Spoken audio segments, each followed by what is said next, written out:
Okay, gotta put my YouTuber hat on, and now I can tell you all about where I am.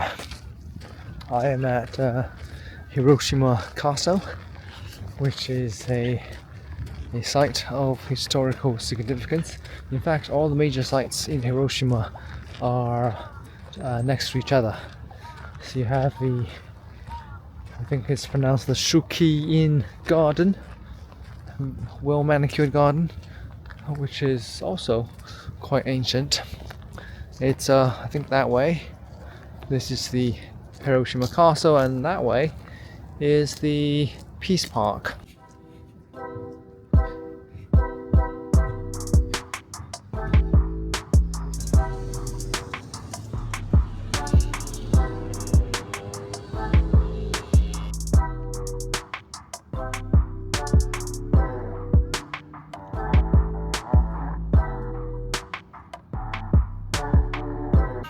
It's very early in the morning, so this area is very sparsely populated. Just a few people here and there going about on their way to work.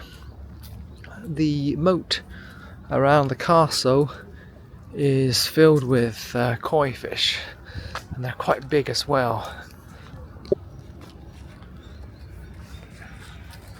The castle grounds, as you can see, mostly lays in ruin.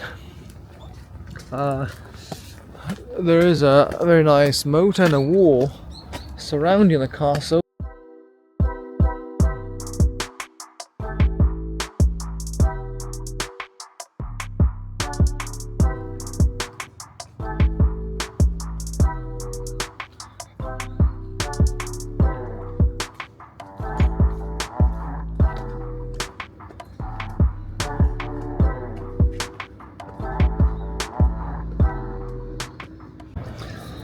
Behind me is the Hiroshima Castle.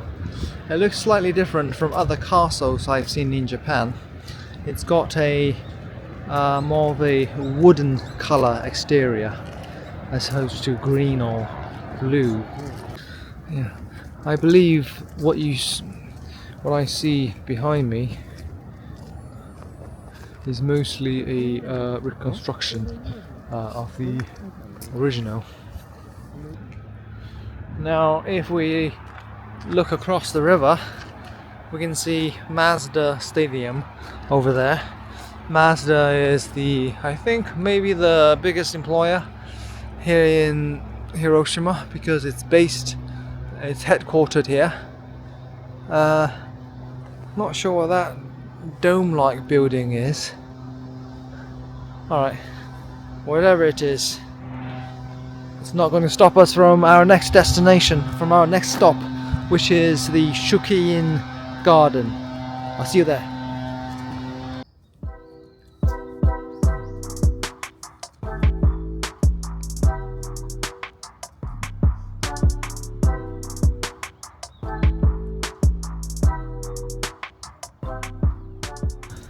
I'm at the Shukkeien Garden. Very beautifully landscaped, very well manicured urban garden. It's surrounded by high rises, so I couldn't actually see.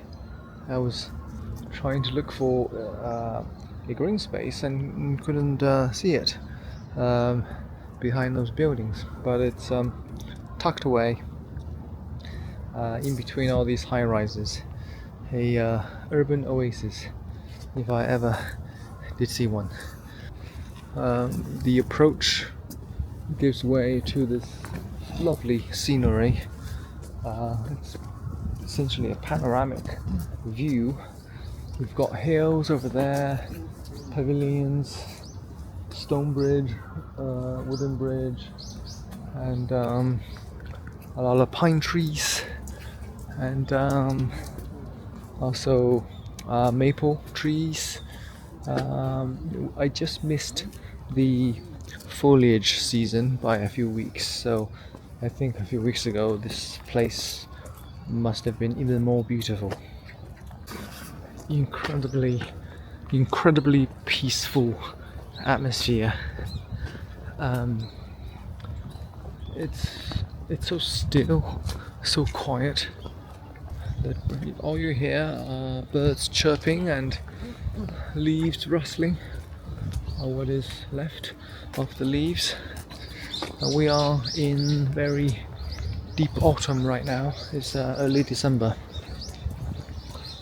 but we can still get a glimpse of fall foliage. A lot of bright red and yellow, smatterings of bright and yellow. There's a bunch of koi fish over there, all seemingly on top of each other. But maybe they're there to seek warmth from each other, I don't know. This is one of the smaller formal gardens I have visited in Japan. I've also been to the garden at Okoyama and Kanazawa. I think those two are more famous, but I feel like this one is more to my speed. This one is more to my liking. It is small, but it's got a little bit of everything, and it's so well designed.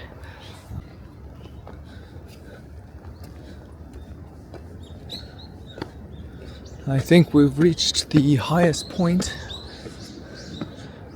Oh, let's enjoy the view from the top of the hill. Oh, you get a really commanding view of the whole garden from here. I think this area is probably man-made.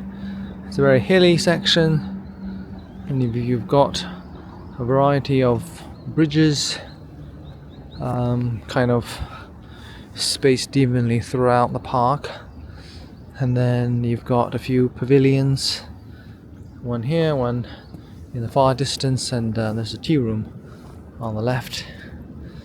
Yeah, it's like I said, it's got a bit of everything.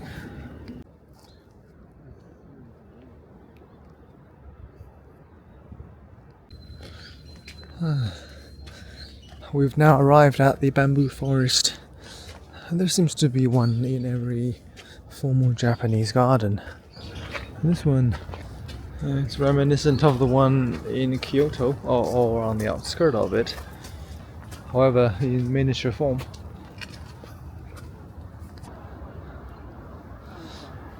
These, I guess, maple trees are extremely red. Bright, fiery red. I don't know if the camera is doing the color justice. But unfortunately, it's time to move on to the next attraction, and so we have to kind of rush through the rest of the garden. I can stay here all day, but unfortunately,